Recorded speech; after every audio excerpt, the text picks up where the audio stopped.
I'm so glad you've joined me tonight. Wherever you are, whether it's a small room glowing softly in lamplight, or a couch tucked against a cool window pane, this is your time now. Let the day sigh away. Dim your lights. Pull the blanket closer, the one that's just the right weight, heavy enough to ground you, soft enough to invite your fingertips to explore its familiar texture. If you like, take a slow breath with me. In through your nose, feeling the air a little cooler as it enters, then gently out through your mouth, as if you're fogging the glass of some ancient window. Let your shoulders melt a little with that breath. And if this calm journey helps you unwind, tap like or subscribe, only if it feels right. No rush, no rules. We're not in a theatre tonight. We're in a quiet corner of an old myth, where even Dionysus himself seems to have nodded off before the final act. Now, I'll tell you a story, one you've never quite heard this way before, about the curious evening when the god of wine invented a theatre critic who promptly fell asleep. It began, as many Greek tales do, with the smell of grapes that had spent the whole day basking in sun. Imagine that scent. It's not the sharp tang of fresh-cut fruit, but a deeper, almost lazy perfume, the kind that clings to warm stone and olive leaves. I remember walking down a dusty slope in my mind, past rows of vines that seemed to hum with bees. There was a breeze that didn't quite make up its mind, sometimes cool, sometimes warm, like it too couldn't decide if it was day or evening. Dionysus, as the story insists, was in one of his quieter moods. You might picture him with a goblet in hand, but not brimming, just a lazy swirl of wine at the bottom, catching the low sun like a shard of garnet. His followers, the satyrs, were debating the merits of a recent play, something about a fisherman who wanted to marry the sea. They were getting loud, and Dionysus was, well, not quite bored, but gently disinterested. Have you ever listened to a conversation that felt like watching paint dry, but the paint is trying really hard to be interesting? That's where Dionysus was. And so, in a stroke of what he thought was mischief, he decided the art of theatre needed someone, a mortal, naturally, whose sole purpose was to watch and judge and comment. But there was a problem. The first man he found for the role was a fisherman named Orestes, not the famous tragic figure, just a man who smelled faintly of anchovies and carried at all times a pouch of dried figs. Dionysus brought him to a shaded bench in the amphitheatre.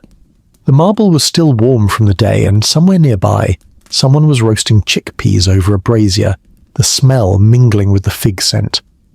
"Your task," Dionysus said, "is to watch, and to tell me afterward what you think." Orestes nodded solemnly, took a sip from a clay cup, and within 10 minutes was fast asleep. The play was still in its first act. A chorus was explaining the origin of sea foam, and Orestes' head began to droop forward, then tilt back slightly, as if searching for a more dramatic way to snore. Now, here's where the story gets oddly specific. This was 438 BCE, give or take a few lazy years, when Athens was particularly fond of long, winding prologues. A single scene could last longer than a modern commute. The theatre critic, it seemed, had been invented on precisely the wrong day. I imagine the audience wasn't even bothered. A man sleeping in the front row? It was probably the most relatable review anyone could give. The hum of the amphitheatre mixed with the faint chirp of crickets from the olive grove behind the stage. A cool draught wandered in from somewhere, carrying the distant smell of barley bread. You know that feeling when you're trying to focus, but the background sounds layer over each other until they become something like a lullaby? That's where Orestes went, sailing on a raft of sound anchored nowhere. Dionysus didn't mind. In fact, he found it inspiring. He thought perhaps every performance deserved someone honest enough to nap through it. A different kind of critique, he mused. As the sun dipped behind the hills, the amphitheatre's stone seats gave up the last of their heat. A couple of latecomers settled in with small bundles of sesame sweets, sticky and fragrant, like ancient Greek candy bars. The sweet smell mingled with the dry thyme scent drifting down from the hills, and somewhere nearby, a clay jug creaked as it cooled. If you lean into that moment, you can almost hear the faint rustle of togas, the uneven patter of sandals on marble, the sigh of someone wishing the chorus would speak just a little faster. But also, there's comfort in that slowness, like steeping tea until it's almost too strong, but in the best way. By the time the play reached its final monologue, Orestes was still asleep, his pouch of figs unopened at his side. The audience filed out quietly, some smiling at him, others shaking their heads. Dionysus lingered a moment longer, gazing at the sleeping man as if he were some work of art himself, an accidental statue titled Critic in Repose. And as the night folded over Athens, lanterns bobbing down narrow streets, Dionysus decided the experiment was a success. The next critic might stay awake, or not. Either way, the theatre had gained a curious new tradition, the gentle, honest review of a well-timed nap.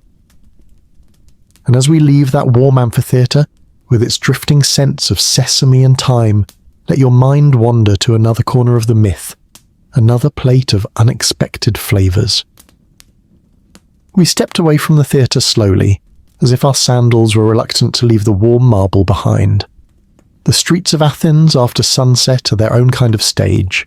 Flickering oil lamps in iron holders, the low murmur of traders winding down their stalls, the smell of something frying that you can't quite identify, but know you'd happily eat without asking questions. Dionysus, perhaps still amused by the invention of his first critic/sleeper, led us down a narrower path than usual, toward a tavern that hid behind a curtain of ivy. The door was open just enough for the scent to slip out. Garlicky, yeasty, with a hint of sharp goat cheese. The kind of smell that walks right into your nose and settles there like an uninvited but entirely welcome guest. Inside, the air was thick with warmth, the kind that's not just from the hearth but from people who have been telling stories in the same room for hours. A fire crackled in the corner, flames reflecting in bronze cups on the tables. And there, in the centre of it all, was the night's main attraction, a great clay tray of stuffed grape leaves, glistening with olive oil. You might know them today as dolmades, but in this moment they were just perfection in tiny parcels. Imagine picking one up. It's warm but not hot, the vine leaf tender from hours of steaming. The filling is a gentle tangle of rice, herbs and minced lamb, though some are entirely vegetarian, laced with dill and the faint citrusy whisper of lemon. When you bite in, the oil coats your lips, the rice sighs apart softly, and the flavour is both sharp and mellow at the same time. Why, you might ask, did Dionysus bring us here tonight? Well, in 421 BCE, after a particularly chaotic festival, this tavern became famous for hosting a debate between two philosophers entirely fueled by these grape leaves. Apparently the more they ate, the less sense they made, until their argument about whether the moon was a bowl or a plate dissolved into laughter and an impromptu dance. And tonight, in our sleepy corner of the myth, the grape leaves had a different purpose, to test whether our next chosen critic could stay awake after a good meal. His name was Meles, a young scribe with ink permanently smudged on his fingers. He took his seat, accepted a cup of watered wine, and reached for a grape leaf with the seriousness of a man preparing to carve his opinion in stone. The first play began, not on a stage, but in the tavern itself. A small troupe had wandered in, offering impromptu performances between tables. It was mostly comedic, jokes about farmers, wine jars, and goats who thought they were poets. Meles was charmed. He laughed at the right moments, nodded appreciatively at clever turns of phrase, even jotted a note or two. And then, somewhere between his fourth grape leaf and the arrival of a plate of warm flatbread drizzled with honey, his eyes began to half close. It wasn't boredom, it was that particular heaviness that comes when you're full, warm, and surrounded by voices that have become a gentle background song. The kind of moment when a nap feels less like a choice, and more like the most logical next step in the universe. By the time the tavern players reached their finale, a slapstick bit involving a goat-shaped mask and an overturned basket of olives, Meles was leaning back, arms folded, breathing slow. Another critic asleep before the end. Dionysus sighed, but there was no disappointment in it. Just the faint smile of a man realizing that perhaps the true review of art was not always found in words. The tavern's fire had burned down to glowing embers by then, the scent of warm bread and herbs lingering in the air. A cool breeze slipped in from the doorway, carrying with it the salt of the nearby sea. We finished the last of the grape leaves slowly, savouring the oil and lemon on our tongues before stepping back into the night. And as the stars above Athens began to shimmer in that unhurried way, Dionysus beckoned us toward another street, one that would lead, I was sure, to something sweet, something unusual, something worth dreaming about. The night had a softness to it now. You could hear the faint lap of the sea against the harbour stones, even though the water was still a short walk away. The sound was mixed with the muted clink of pottery, the occasional flutter of a linen awning in the breeze, and the deep hush that settles over a city when most people have turned in. Dionysus moved at a pace that could only be called unhurried ambition. He knew exactly where we were going, but he seemed determined to arrive in such a way that we would notice every scent, every shadow along the way. We passed a small baker's stall, its shutters open just enough for the warm perfume of honey to slip out. The baker herself, hair tied up in a scarf, was arranging something on a low table. Even from the street I could see the sheen of syrup and the pale glint of crushed nuts. She waved us in without a word, as if we were long-expected guests. On the table before her sat a wide, shallow tray of something golden, something cut into neat diamond shapes. The top was crisp and flaky, the edges kissed with darker caramel tones. Between the thin layers of pastry hid a mixture of chopped walnuts and pistachios, bound together with a spiced honey syrup that glistened in the lamplight. It was, of course, a distant ancestor of what we might now call baklava, though here in the 5th century BCE Athens, it was more rustic, more fragrant with cinnamon and a whisper of rosewater. The first bite was almost too warm to hold in the mouth, but when the pastry shattered under the teeth, it released the buttery scent in a rush, and the nuts gave that satisfying, quiet crunch that somehow deepened the sweetness rather than breaking it. Dionysus leaned on the counter, clearly pleased. He explained, though in his half-sung, half-murmured way, that this was the food of choice for playwrights during the festival season.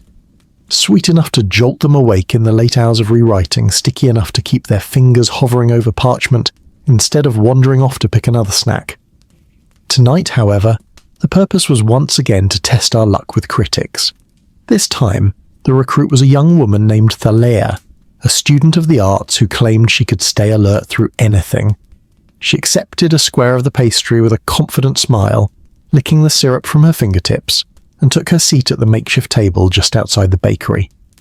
The play this evening was a small affair. 2 travelling performers reenacting a comedic myth about Hermes trying to borrow sandals from Apollo and somehow ending up with a herd of goats instead. Thalia laughed openly, even clapping along when the scene called for it. She nibbled another square of pastry, and another. Then came that moment.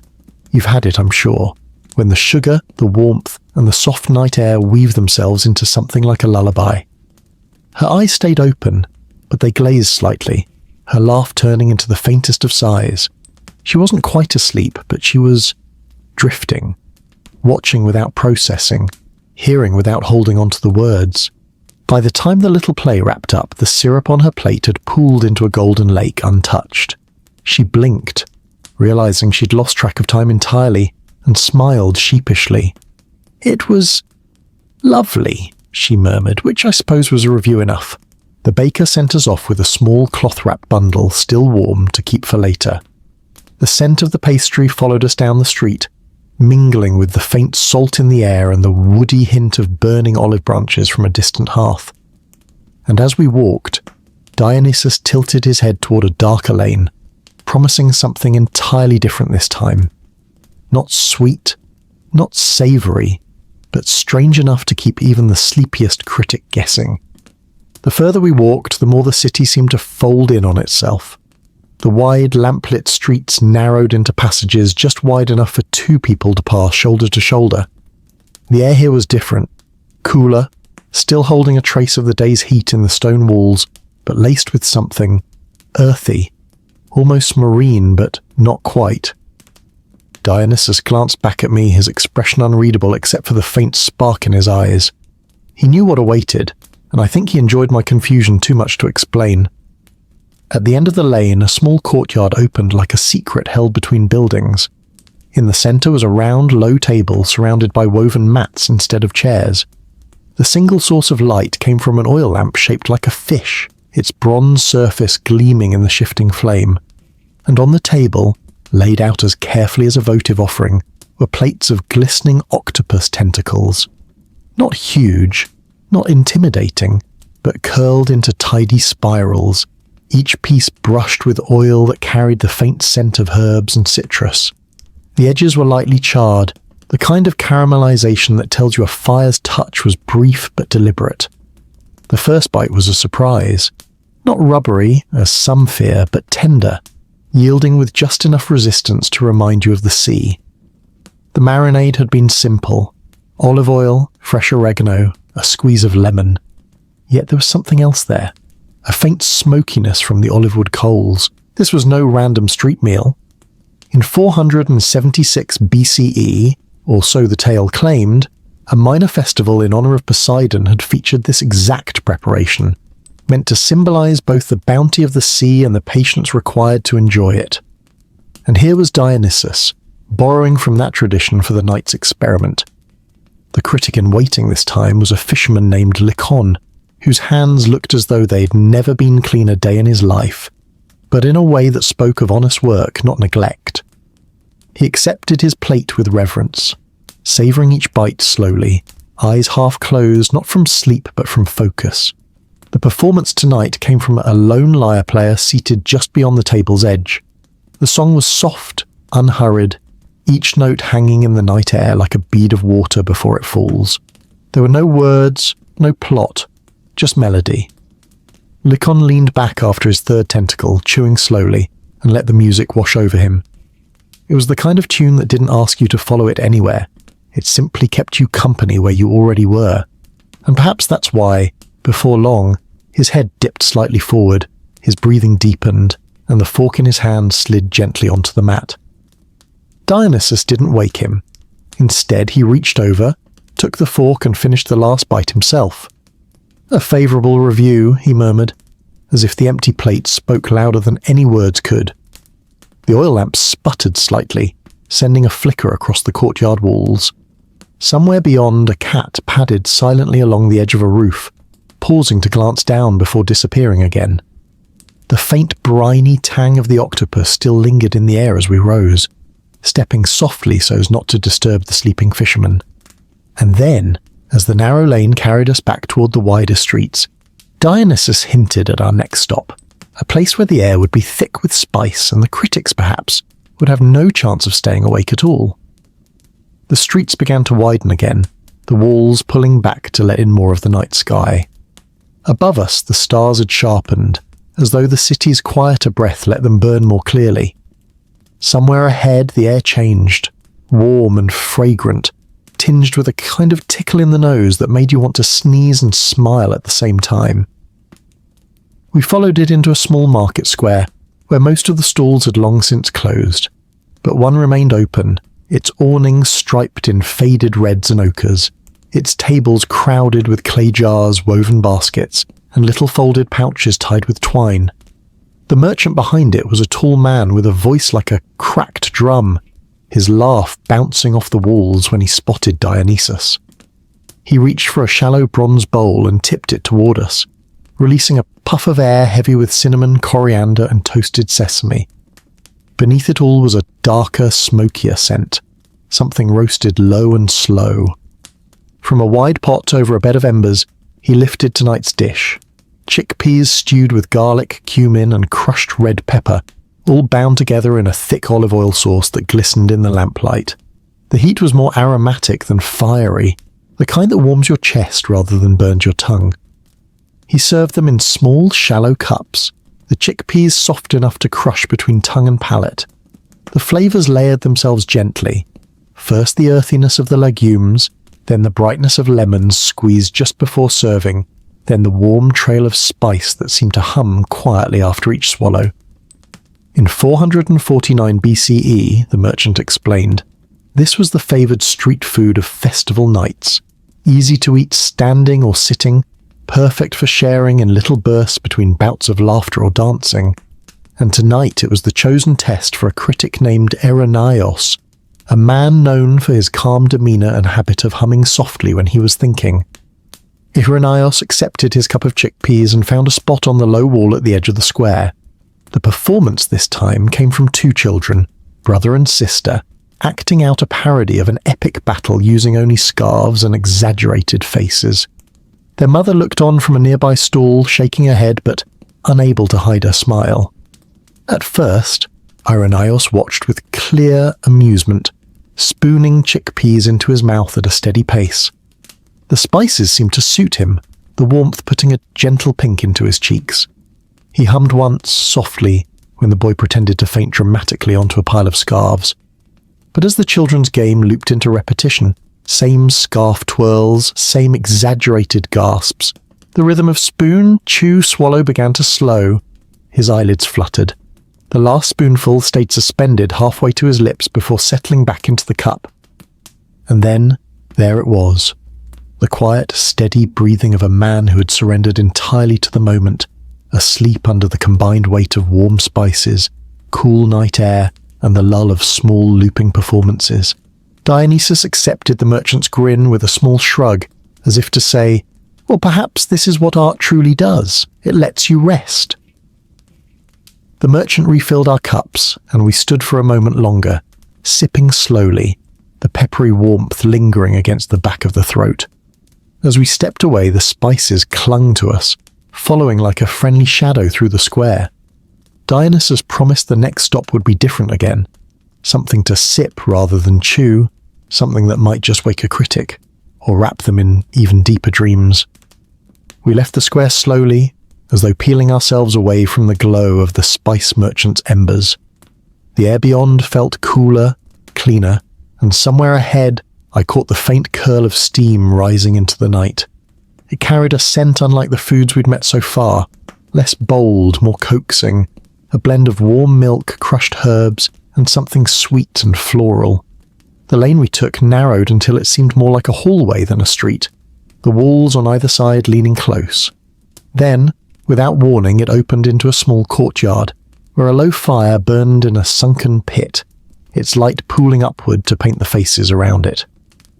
An elderly woman, her hair plaited into a crown, stirred a clay pot suspended over the flames.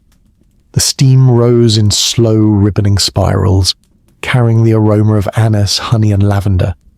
She looked up at Dionysus, smiled as though expecting him, and ladled the drink into shallow cups. It was kikion, not the austere, barley-heavy version sometimes drunk by labourers, but a festival variant, sweetened with honey and infused with herbs. The first sip was both comforting and curious. The barley gave it substance, the honey smoothed its edges, and the herbs whispered at the edges of the tongue like someone telling you a story you almost remember. Dionysus leaned back against a pillar, cupping his drink while tonight's chosen critic, a scholar named Menon, took a careful sip, then another. Menon had the look of someone perpetually on the verge of explaining something, his brow furrowed not in displeasure but in habit. The performance was as simple as it could be, a single storyteller seated near the fire, weaving a slow tale about the birth of the constellations.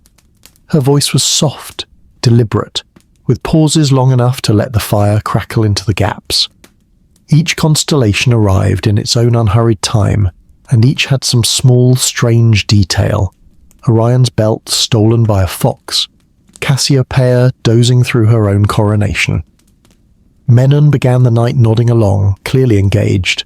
The kikion loosened something in his posture, the warmth seeping into his hands. Another sip and his head tilted slightly to one side. Another, and his eyes drifted toward the fire, no longer tracking the storyteller's gestures. By the time she was describing the stars of Leo, his cup had slipped just enough for a thin ribbon of honeyed barley drink to trail down the side. He was still upright, still breathing evenly, but entirely elsewhere. Dionysus caught my glance and smirked, not unkindly, before finishing Menon's drink himself. The fire popped softly, sending up a brief flurry of sparks that dissolved into the dark. When the story ended, The courtyard stayed quiet for a moment longer, as though no one wanted to break the spell. The air was heavy with the mingled scents of herbs and fire, and as we stepped out into the lane again, the warmth clung to us even in the cooler night air. Ahead, Dionysus promised, would be something entirely opposite, bright, crisp, and made to wake the mouth. Whether it could wake a critic was another question entirely. The lane curved like a river, carrying us toward the sound of faint chopping, wood against wood, blade against fruit. The air here was lighter, touched with a citrus edge that seemed to wake the nostrils before it reached the tongue.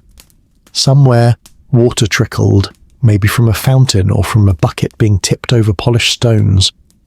We emerged into a tiny plaza where 3 stalls stood in a neat row. Only one was lit, its owner a wiry man with quick hands and a smile that barely broke the rhythm of his work. He stood behind a table covered in reed mats, each holding a pile of glistening slices, apples, pears, figs, even pomegranate seeds, all arranged like precious stones on a jeweller's tray. But the centerpiece was something rarer for Athens in this age. Oranges. Their skins were deep, sun-worn gold, and when the man cut into one, the air seemed to sharpen, the mist of juice catching in the lamplight. He offered slices on small clay dishes, the fruit accompanied by a pinch of crushed mint and a dusting of coarse sea salt. The first bite was startling. The salt woke the tongue first, then the mint rushed in cool, before the orange's sweetness bloomed fully. It wasn't just a taste, it was a change in tempo, as though the night had leaned forward a little. Dionysus introduced tonight's critic, a potter named Demetrios, hands broad and calloused, palms faintly smelling of clay even from a few paces away. He approached the stall with a cautious kind of hunger, as though fruit this bright might slip away if he moved too fast. The performance here was a silent one, a pair of acrobats balancing on a narrow wooden beam laid across 2 amphorae. They moved slowly, deliberately, their motions mirroring each other so perfectly that it was like watching a single body reflected in water. Demetrios ate his first slice of orange without blinking, eyes fixed on the performers. He reached for another, chewing more slowly, his breath deepening as the sweetness settled in. Then a slice of pear, crisp and faintly floral, followed by a fig whose seeds crunched faintly under his teeth. The acrobats shifted into a more daring pose, one holding the other upside down by the ankles. The crowd gave a soft murmur of approval. Demetrios exhaled, long and low, and leaned back against the stall's post. His plate slid slightly in his lap as his gaze softened, the focus dissolving. The mint, the salt, the citrus, it might have woken the mouth, but the rhythm of the acrobats and the night's gentle air had other plans. His breathing grew even, his shoulders loose, and his plate tipped just enough for a pomegranate seed to roll off into the dust. Dionysus plucked it up, popped it into his mouth, and gave the stall-keeper a nod. "Another satisfied customer," he said in that half-teasing way that made it impossible to tell if he meant the fruit or the nap. We left the plaza with a taste of orange still lingering, its brightness softened now into something almost floral on the tongue. Ahead, the god hinted, would be something more substantial, a dish with enough weight, he claimed, to keep even the drowsiest critic alert. The streets sloped downward now, toward the lower quarter where the smell of hearth smoke thickened and mingled with the faint tang of roasting meat. The buildings here leaned inward, their upper floors jutting like curious onlookers, but the street was wide enough for a cart to pass. Somewhere ahead, the scrape of a metal spit turning over a fire cut through the night's softer sounds. We found the source in a small courtyard, where a rotisserie, nothing grand, just a wooden frame and a steady bed of coals, held a lamb turning slowly. The skin was crisping into a deep gold, edges catching darker where the fat dripped and sizzled. A man with forearms like tree trunks stood watch, brushing the meat with a mixture that shimmered in the firelight. Olive oil, crushed garlic, rosemary sprigs, and a dusting of coarse salt. The smell was rich enough to make the air feel heavy. Dionysus greeted the cook as an old friend, and soon we were seated at a low table, the lamb carved into thick slices and served with flatbread still warm from the oven. Beside it, a clay bowl held a yogurt sauce speckled with mint and cucumber, cool enough to balance the meat's richness. The first bite was a slow surrender, the crisp skin giving way to meat so tender it barely held together. The rosemary came first, its resinous perfume opening into the sweetness of the lamb, then the cool tang of the yogurt bringing it all back down to earth. You could eat this standing in a crowded festival, or sitting alone by a quiet fire, and in either case it would feel like a feast. Our critic tonight was a mason named Philon, a man whose days were long and whose arms carried the memory of every stone he'd ever lifted. He had the look of someone who ate to refuel, not to linger, but when the lamb was set before him, he slowed, savouring each bite as if memorising the path it took from plate to mind. The performance was a pair of musicians seated opposite each other, one with an aulos, a kind of double-piped flute, playing a melody that curled and wove like smoke, the other keeping time with a shallow drum. It wasn't loud, just steady, the kind of rhythm that seeps into your bones without asking. Philon ate 3 slices of lamb, each one folded into a piece of flatbread, each dipped in the yogurt sauce. His posture was upright, attentive, his gaze fixed somewhere between the musicians and the fire. For a moment, it seemed Dionysus might have been right. Perhaps a dish this hearty could keep sleep at bay. But then came the 4th slice, heavier, richer, the warmth of the meat mingling with the steady drum beat. His chewing slowed. He leaned back, wiping his fingers on a cloth, and let his head rest against the wall. The musicians played on, the aulos softening, the drum tapping like a slow heartbeat. And there it was, the deep exhale, the slackening of shoulders, the half-smile of someone slipping into a dream mid-thought. Philon's plate was still half full, the bread cooling beside it, but his mind had already followed the music somewhere else entirely. Dionysus tore off a piece of bread, scooped up the last of the yogurt sauce and ate it in one bite. "Art feeds," he said, "and sometimes it feeds best when it lets you sleep." We left the courtyard with the taste of lamb still clinging to the air, the rosemary mingling with the smoke from the hearth. Ahead, Dionysus promised, there would be something light again, something that might float us forward rather than weigh us down. The street curled away from the meat smoke of the courtyard like a ribbon catching a breeze. The air grew cooler, cleaner, touched with a sweetness that didn't seem tied to any one source. It was the kind of scent that makes you look up, expecting to see flowering branches hanging low over the road. We found the source not in a garden, but in a small open front shop where brass trays gleamed under lamplight. On them sat mounds of pale, cloud-like shapes, some dusted with powdered sugar, others shimmering with a faint glaze. A boy barely into his teens stood behind the counter, carefully arranging them as though each piece were a treasure. When Dionysus stepped forward, the boy lifted a tray toward us. On it were honey puffs, small balls of dough, fried until golden and then dipped in honey thinned with a touch of rosewater. The ones dusted with sugar seemed to carry their own faint snowfall, the glaze catching the light in quiet flashes. The first bite was almost nothing, light, crisp, dissolving in a rush of honey that clung just enough to your lips to make you lick them without thinking. The rosewater was barely there, more of a memory than a flavour, but it lingered just long enough to keep you reaching for another. In 432 BCE, the boy's grandfather had supposedly sold these at the foot of the Acropolis during the Panathenaic Games. Back then, they were eaten by athletes between contests, quick energy, easy on the stomach. Tonight they were meant to test a critic named Iantos, a slender man with restless hands and the air of someone always a step away from leaving. Iantos accepted his plate with a nod and began eating with quiet precision, one puff at a time, pausing between bites to glance around the shop. The performance here was subtle, a single flutist playing near the door, the notes drifting upward and outward into the street. The puffs went quickly at first, but as the honey settled and the flutist's melody wound itself into gentle repetitions, Iantos's posture loosened. His hands, once restless, stilled on the edge of the plate. His eyes softened, following the curve of a note without seeming to notice. By the time the last puff cooled on the tray, he had leaned back against the wall, arms crossed loosely, breathing slow.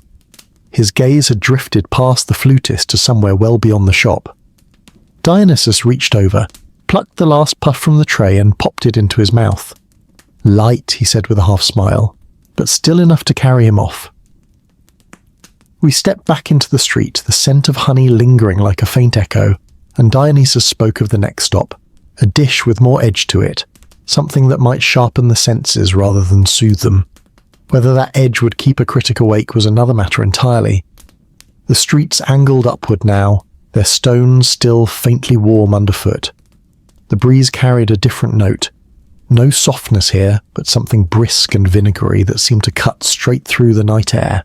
Somewhere ahead a sharper sound, the brisk chop of a knife on wood, the scrape of a jar's lid, the hiss of something hitting hot oil. We found the source in a stall set against a whitewashed wall, its front lined with tall clay amphorae.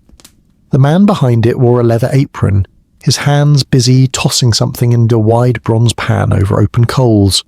Thin strips of vegetables, carrots, turnips, onions, sizzled and curled in the heat, their edges browning just enough to catch the light. But the scent came from the next step. He scooped the vegetables into a large bowl and poured over them a dressing of vinegar, olive oil, crushed garlic, and fresh herbs.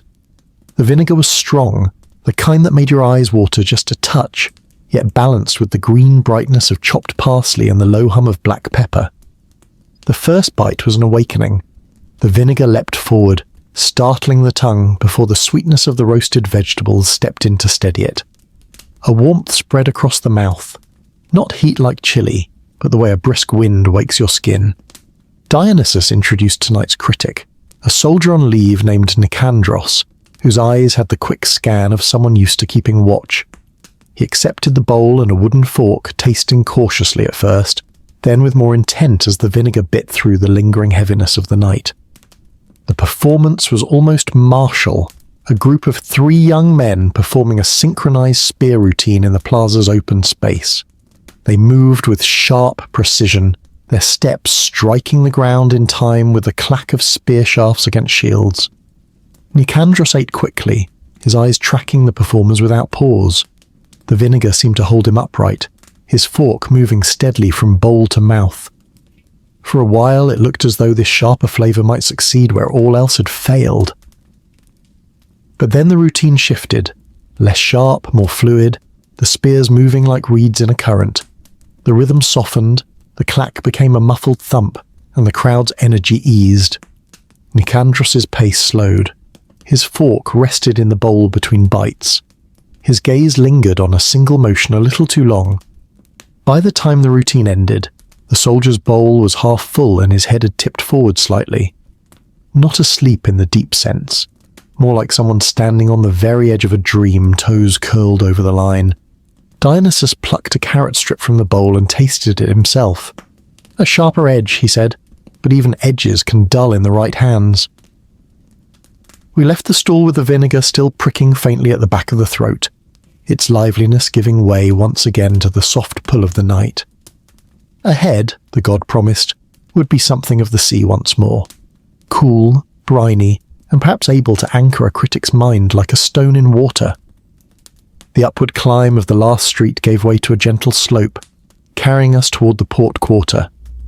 You could hear the sea before you could smell it, the slow lap of waves against wooden hulls, the creak of ropes, the faint rattle of loose rigging.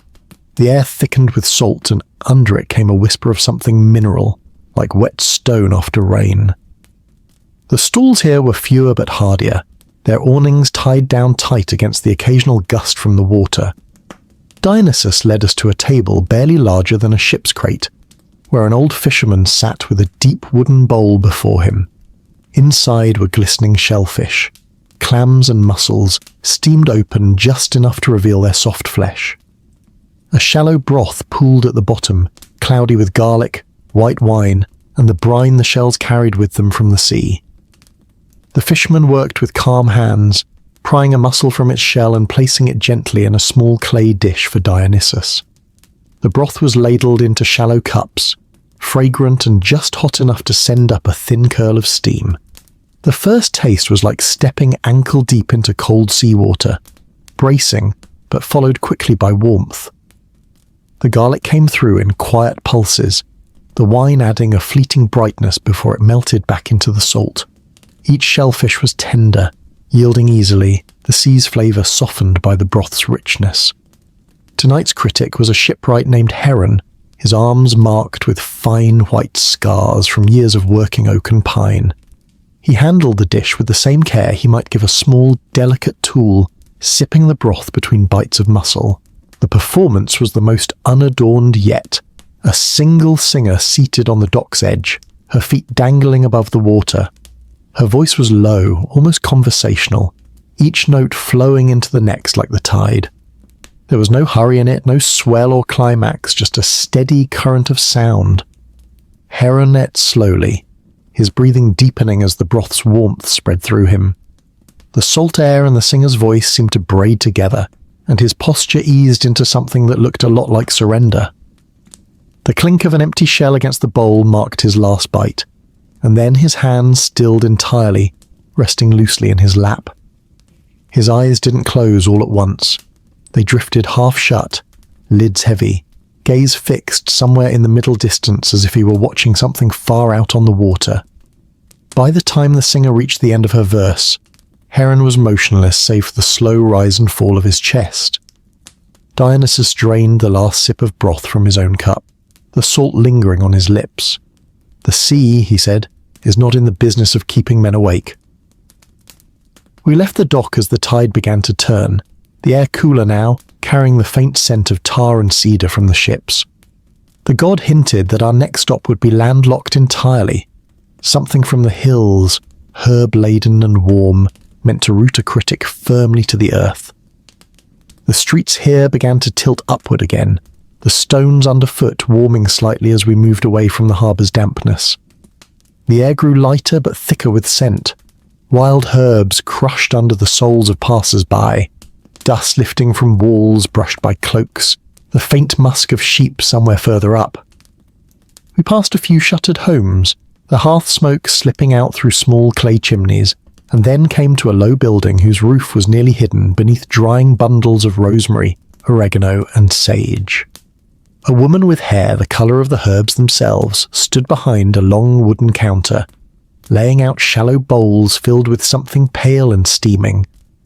It was barley porridge, the kind travellers might eat in the morning before a climb. But here it was dressed in a way that turned it into something more than fuel.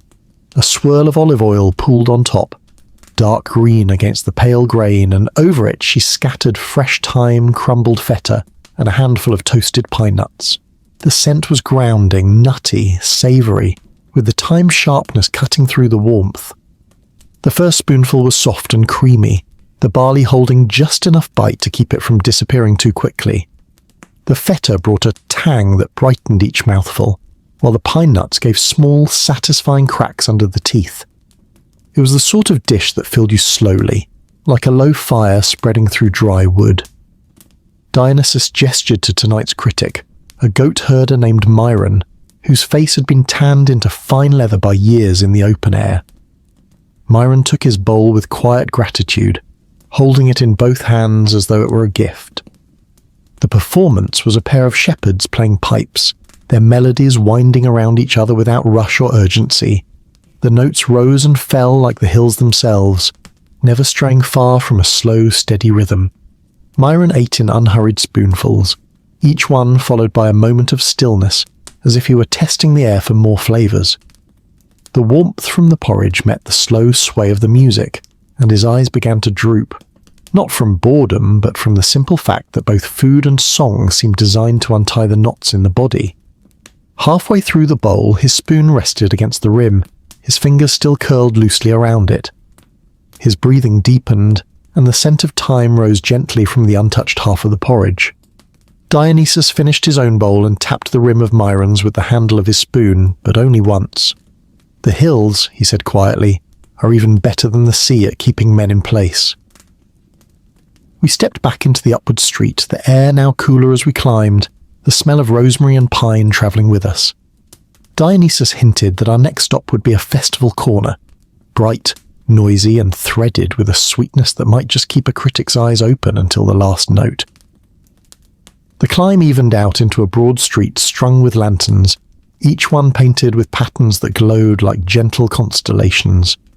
The air here was alive, not just with movement, but with the shimmer of music spilling from every direction. Drums in one corner, a lyre's quick run of notes in another, the rise and fall of voices calling greetings across the crowd. We wove through the press of people until the smell found us, sugar melting over heat, curling into the air in thin, golden threads. At the centre of a small square, a man worked a copper pan with steady arms, stirring a mixture that bubbled and darkened to the colour of autumn leaves. He poured it in ribbons over a flat slab, then scattered chopped nuts across it before scoring it into shards with a bronze blade. It was brittle, simple, sweet and sharp. You could hold a piece between your fingers and feel the sugar's faint grain before it snapped, releasing its roasted perfume. The first bite was a crack, then a melt, the sugar dissolving just fast enough to carry the warm earthiness of the nuts with it. Dionysus pressed a piece into the hand of tonight's critic, a market scribe named Callias, whose ink-stained tunic told of long hours spent recording transactions no one else wanted to remember. He chewed the brittle with deliberate slowness, as though the act itself was a welcome break from the day's work. The performance here was the most chaotic yet. A troupe of dancers in bright linen weaving between the crowd in twisting lines, their feet tapping in quick, uneven rhythms. Every so often, one would leap or spin, sending the trailing ends of their sashes flicking through the air. For a while, the noise and movement seemed to keep Callias upright, his eyes following the bursts of colour as his teeth worked at the brittle. But sweetness has its own way of lulling, a slow tide rising beneath the surface. By his third shard, the crackling bite gave way to the syrup-soft finish, and the warmth of roasted nuts seemed to settle into his limbs. The dancer's pace eased into something slower, their lines stretching out like ribbons in the wind. Callias's jaw slowed, his last bite lingering in his cheek. His eyes stayed open, but the focus had drained away, replaced by the vague, distant gaze of someone drifting without realizing it. Dionysus caught a shard before it could slip from Callias's hand, took a bite, and let the sweetness crunch between his teeth. "Festivals," he murmured, "are for staying awake in spirit, even if the body has other plans." We stepped back into the moving current of the crowd, the sugar still on our tongues, and let the music carry us toward another edge of the square.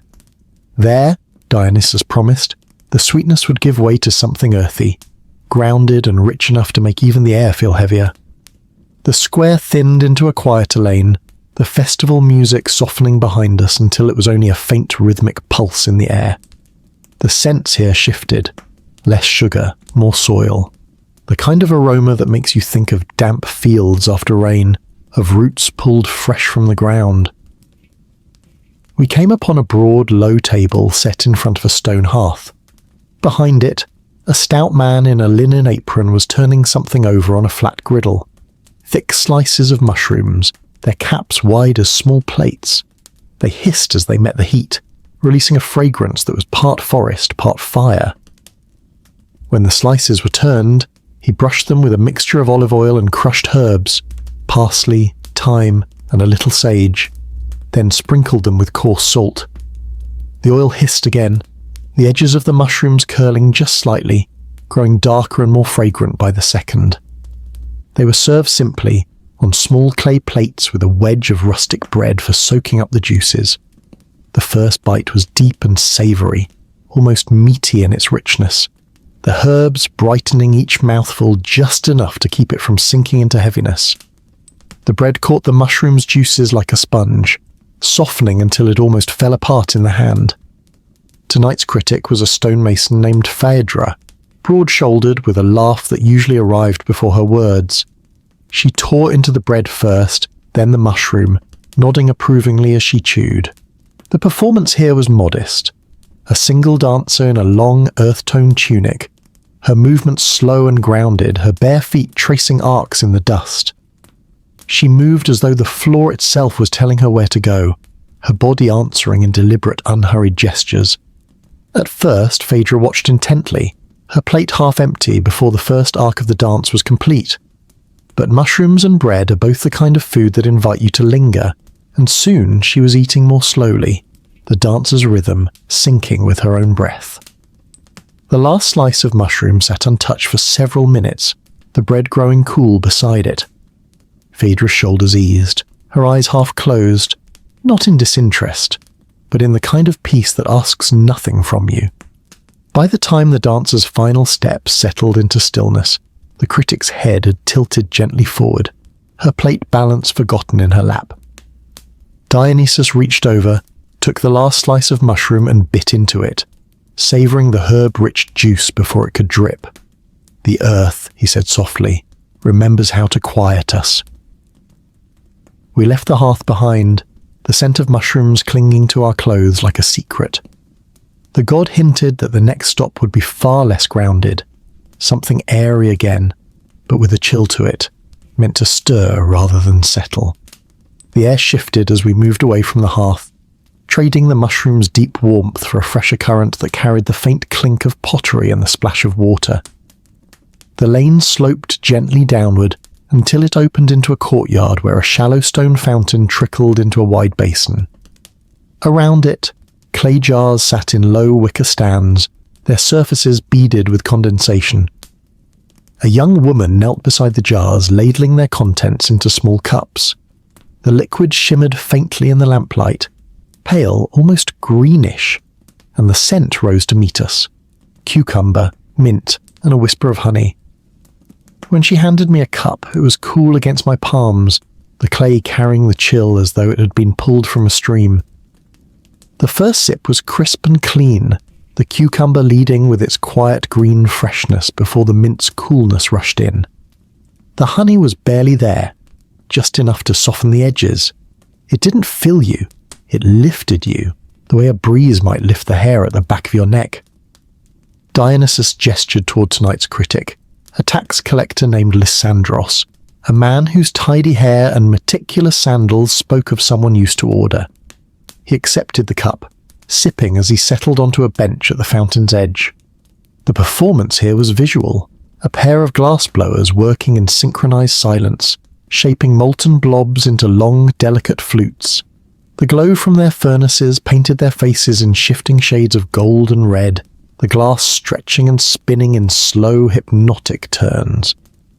Lysandros drank steadily, his eyes fixed on the glass as it changed shape. At first, he looked almost sharpened by the cold drink, his posture straight, his jaw set, but the rhythm of the glass blowers, inhale, turn, exhale, shape, was the kind of quiet repetition that can draw you inward without your noticing. By the time the second flute was complete, resting to cool on a padded shelf, Lysandros's cup sat empty in his hand.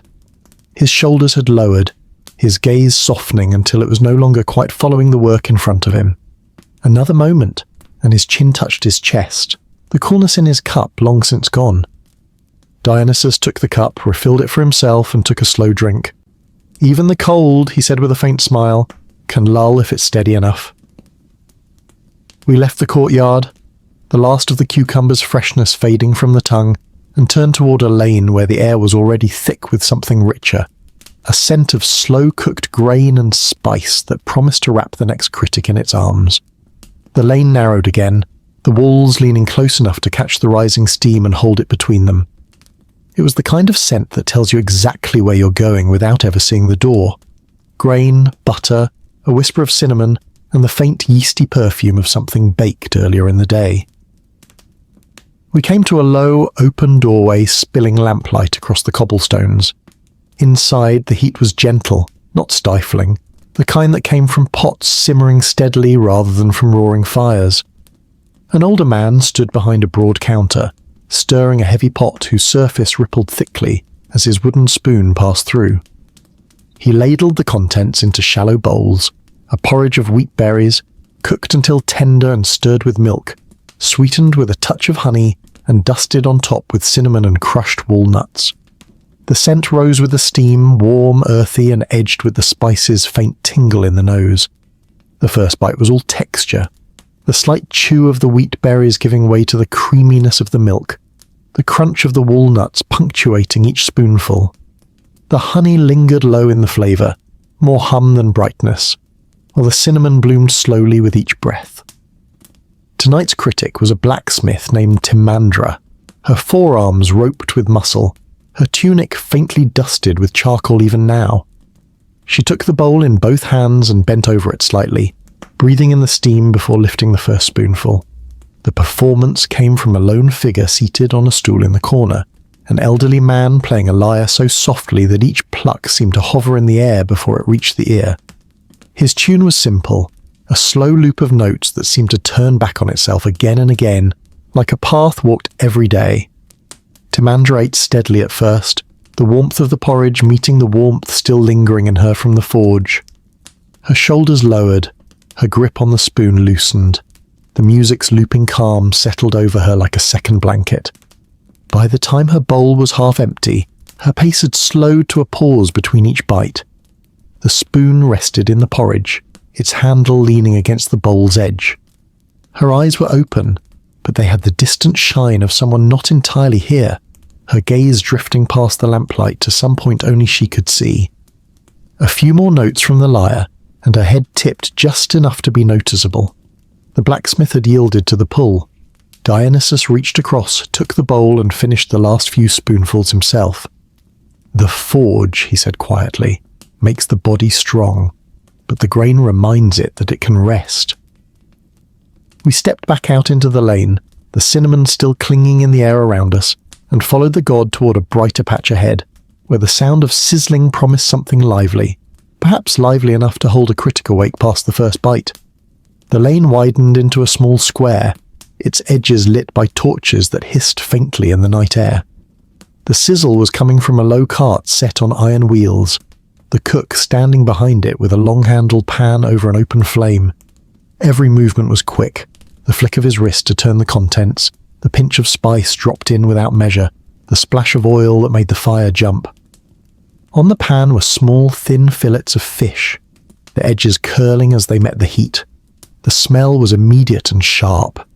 Lemon juice striking hot metal, garlic blooming in oil, the faint salt carried over from the day's catch. In seconds, the fish was lifted from the pan and onto waiting flatbreads, the bread already warmed and brushed with a thin layer of olive oil and chopped herbs.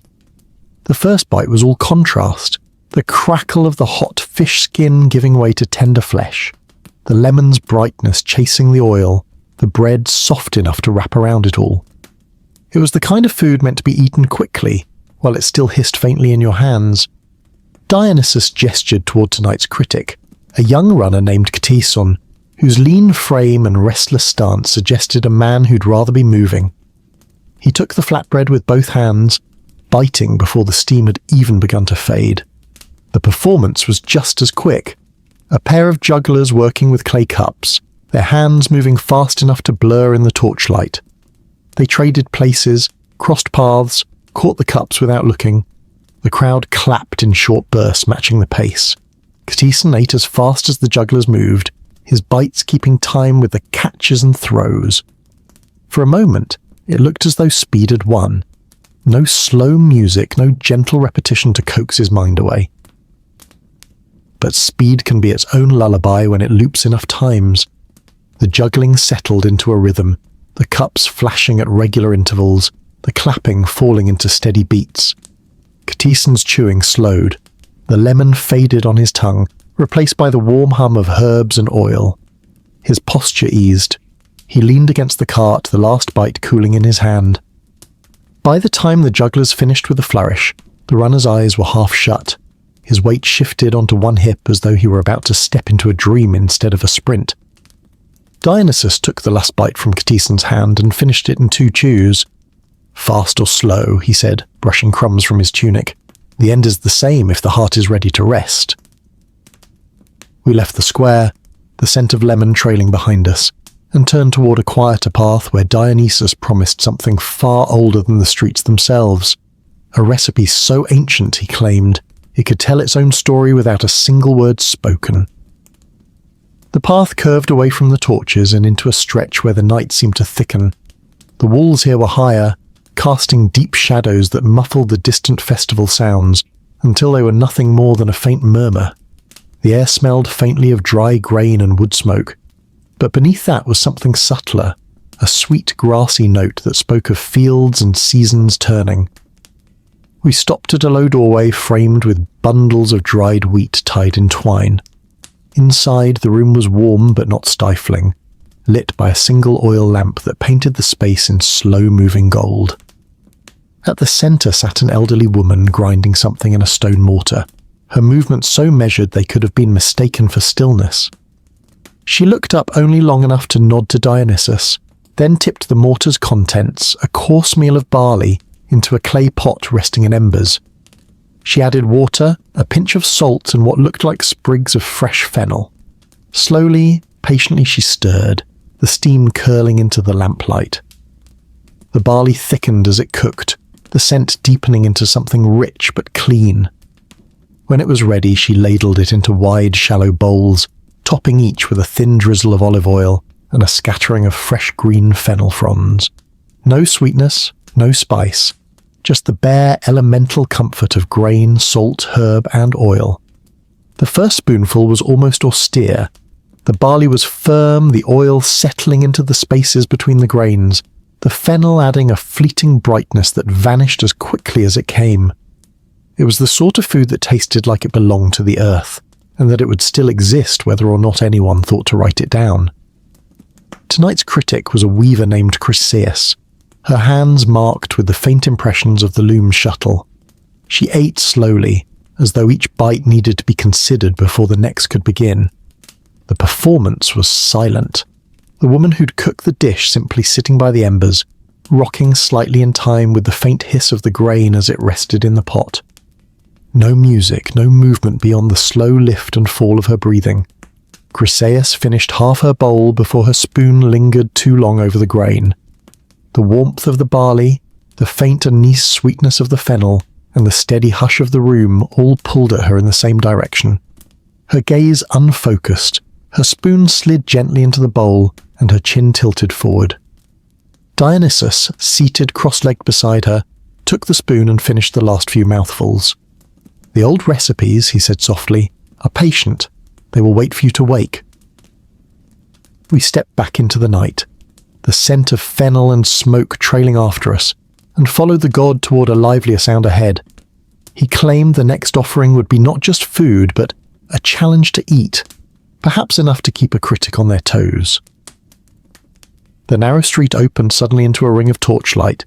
Here the air was louder, boots scuffing on stone, laughter spilling into the dark, the occasional clatter of clay against clay. In the centre stood a long wooden table, its surface crowded with shallow bowls, each holding something small, round, and glistening. A man in a patched tunic waved us over.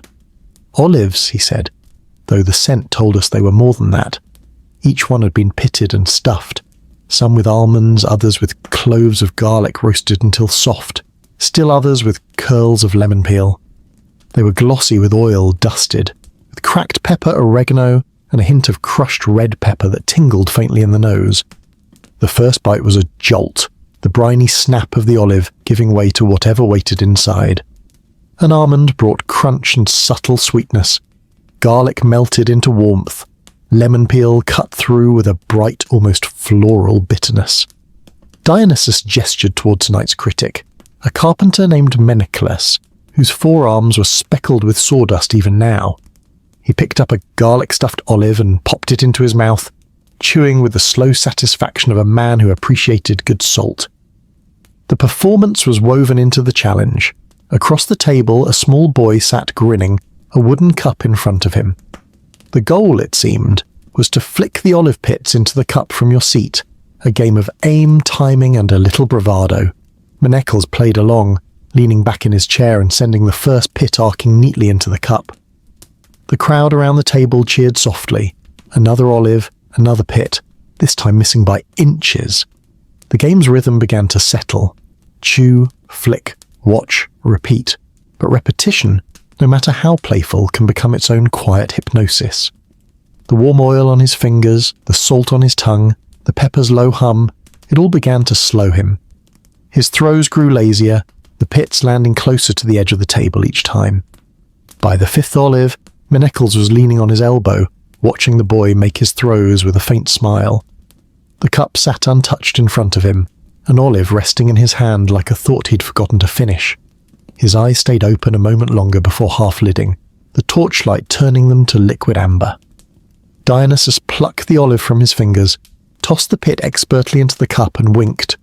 "Some games," he said, "are won by surrender." We left the ring of torchlight for a quieter stretch of street, where the air was touched with something sweet toasted and unmistakably tempting. The god promised this next stop would smell like comfort itself, and perhaps, just perhaps, tempt a critic into staying awake for one more bite. The noise of the torchlit ring softened behind us, replaced by the faint crackle of something roasting over a low fire. The air was thicker here, heavy with the scent of nuts warming in honey, rich, slow, and layered with a faint whisper of cinnamon. It was the kind of smell that didn't just find you. It wrapped around you like a shawl and walked alongside. We came upon a cart made from an old wine barrel, its top fitted with a shallow copper pan. Inside, almonds and hazelnuts turned lazily, in a glaze of honey and spice, the surface bubbling gently. A woman with hair streaked in silver stirred them with a flat wooden paddle, the glaze catching the lamplight in amber flashes. She scooped the nuts into small clay bowls and dusted each with sesame seeds. The heat radiated through the bowl into the hands, the honey still tacky, the nuts clicking softly against each other as they shifted. The first bite was both snap and melt, the nut breaking crisply before giving way to the soft pull of warm honey. Cinnamon bloomed faintly on the tongue, joined by the deep roasted hum of sesame. It was indulgent without being heavy, the kind of treat that kept you reaching for just one more. Tonight's critic was a young poet named Leontios, his tunic ink-stained and his hair perpetually falling into his eyes. He took his bowl with both hands and inhaled the steam rising from the glaze before trying the first bite. His lips glistened faintly with honey, but he seemed unconcerned. The performance was a pair of storytellers seated cross-legged on a woven mat, passing the thread of a tale back and forth between them. One would speak for a few lines, then pause as the other picked it up, the rhythm of their voices as steady as the turning of the nuts in the pan. Leontios ate slowly, his fingers sticking just enough to make him lick them between bites. The sweetness and warmth settled into him, and his gaze began to wander, not away from the storytellers, but into the spaces between their words. The back-and-forth rhythm of the tale, the honey's low pull, the faint clink of nuts in the bowl, it all began to dissolve into a single steady hum.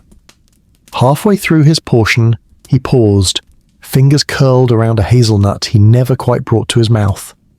His eyes had half closed, head tilting slightly forward, still listening but no longer entirely present. Dionysus reached over, plucked the nut from his hand and popped it into his own mouth. "Sweetness," he said, "is just another kind of lullaby." We left the warmth of the cart and followed the scent of honey until it gave way to a faint, cool bitterness ahead. Dionysus promised the next stop would be a drink, dark, herbal, and meant to sharpen the mind like the edge of a fresh blade. The street narrowed again, its stones darker here, the air cooler. From somewhere ahead came the faint sound of liquid being poured, a steady ribbon into clay, and the aroma followed soon after, earthy, resinous, threaded with a hint of something medicinal. It was the kind of smell that told you without doubt that this drink was not meant for everyone. We came to a low table set beneath an archway, lit only by a single oil lamp whose flame leaned toward the breeze. Behind the table, a man with a thin face and quick eyes poured a dark liquid from a tall-necked amphora into small, handless cups. The drink was deep brown, almost black, with a faint glimmer when it caught the light. He handed us each a cup. The first sip was startling, bitter at the front, almost astringent, before opening into a slow warmth that unfurled down the throat. The flavour carried whispers of rosemary, myrtle, and wild thyme, underpinned by the faint sweetness of dried fig. It was an infusion, he explained, made from mountain herbs gathered when the moon was thin. Tonight's critic was an older philosopher named Philocles, his beard neat but his eyes a little too sharp for this hour. He cradled the cup in both hands, inhaled deeply, and drank without pause. The performance was a monologue, One actor in a plain chiton, standing in the half-light beneath the arch, delivering a story about a traveller who never stopped walking because he feared what would happen if he rested. The voice was low and deliberate, each word carefully placed. Philocles listened intently at first, nodding slightly. His cup refilled once, then twice. The bitterness seemed to sharpen his focus, his eyes following every shift of the actor's face. But even the most bracing flavours can soften under repetition. The actor's words began to cycle back on themselves, the herb's warmth settling into something heavier. Philocles' nods slowed, his gaze lingering in the space between phrases. By the third refill, his cup rested untouched in his lap, the surface of the drink trembling faintly as his breathing deepened.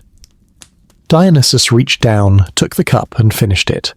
"Sharp edges," he murmured, "can still be worn smooth by the tide." We left the archway behind, the bitterness lingering on the back of the tongue, and turned toward a lane where the air shimmered with heat and the faint scent of something fried, a smell that promised crunch, salt, and maybe a fight against the pull of sleep. The lane widened just enough to hold a small cluster of food stalls, their awnings pulled low, their fires still bright. The air was thick with the smell of hot oil and the faint sweetness of batter, cut through by a sharper note, salt, and maybe a squeeze of citrus. The sizzle was constant, a soft, steady applause. At the centre of it all, a woman stood over a wide bronze pan, lowering pieces of dough into the oil with quick, confident movements. Each piece puffed almost instantly, turning golden before she turned them with a slotted spoon. She fished them out onto a woven tray, sprinkling them with coarse salt and a dusting of dried oregano while they were still steaming. They were small, crisp fritters, light enough to hold 3 in the palm of one hand, but sturdy enough to crack between the teeth with a sound that carried just far enough to make someone in the crowd turn and look. The first bite was all crunch, followed by the soft, airy centre and the simple satisfaction of salt on the lips. A squeeze of lemon over the top gave a bright spark that vanished almost before you could name it. Tonight's critic was a sailor named Theron, his skin weathered and his hands marked with pale scars from rope and salt. He accepted the paper cone of fritters with a small nod and ate the first one in 2 bites. The performance was as lively as the fritters were quick. A pair of street drummers working in sync, their rhythms tight and sharp, filling the space with an energy that felt almost impossible to resist. Theron chewed in time with the drums, his eyes bright, the cone in his hand growing lighter by the minute.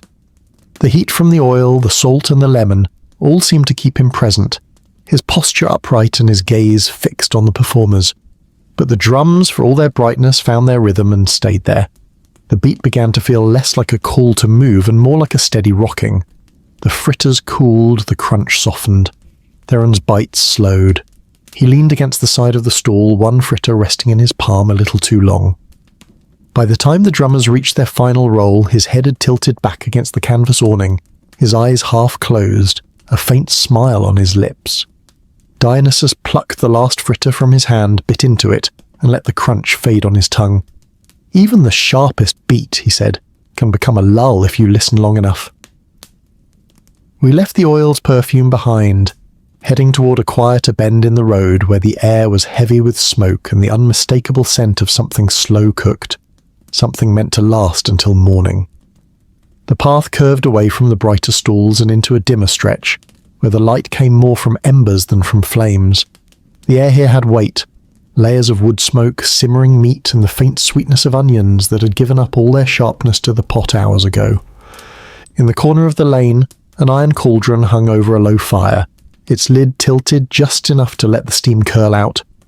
Beside it, a man with a long scar down one cheek stirred lazily, with a wooden paddle that looked as though it had been carved for this exact work decades earlier. When Dionysus greeted him, he lifted the lid, and the air seemed to change. Inside, the stew was thick, nearly opaque, dotted with chunks of lamb, chickpeas, carrots, and turnips. The broth had darkened to a deep gold, almost brown, from hours of coaxing every bit of flavour from its ingredients. A handful of fresh parsley floated on the surface, adding a final green brightness. He served it in heavy clay bowls, each one warm enough to be cupped in both hands. The first spoonful was rich but balanced, the lamb melting into the broth, the chickpeas holding just enough firmness to give texture, the vegetables soft without surrendering entirely. The flavour carried the echo of rosemary and bay leaves, with a faint smokiness that settled low in the chest. Tonight's critic was a potter named Ione, her hair pulled back and her sleeves rolled as if she'd just stepped from her workshop.